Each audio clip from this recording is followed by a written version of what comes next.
Pinaigting ng Cebu Police Provincial Office ang kanilang preparasyon at koordinasyon upang matiyak ang kaligtasan ng mga mamamayan sa gitna ng banta ng masamang panahon.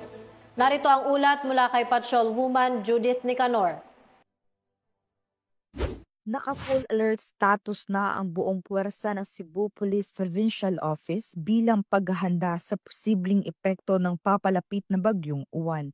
Ayon sa pamunuan ng CPPO, nakahanda ang mga pulis na tumugon sa anumang uri ng emerhensya o kalamidad na maaaring idulot ng masamang panahon. Sa direktiba ni Police Colonel Abubakar Mangilin Jr., Provincial Director ng CPPO, tiniyak ng kapulisan na patuloy ang kanilang pagbabantay at koordinasyon sa mga lokal na pamahalaan upang matiyak ang kaligtasan ng mga mamamayan. Bilang bahagi ng kanilang kahandaan, naglabas din ng mga paalala at safety tips ang CPPO sa publiko hinggil sa tamang paghahanda bago, habang at pagkatapos ng bagyo.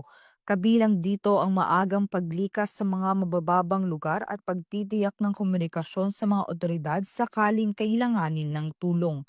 Tiniyak ng CPPO na mananatiling visible at handa ang mga kapulisan sa buong lalawigan ng Cebu upang magbigay ng agarang tulong, panatilihin ang kaayusan at masiguro ang kaligtasan ng bawat residente habang nananalasa ang bagyong Uwan. Mula dito sa Central Visayas, sa Konyong Police News Network Correspondent Patrolwoman Judith Nicanor, alagad ng batas, tagataguyod ng Balitang Pulis.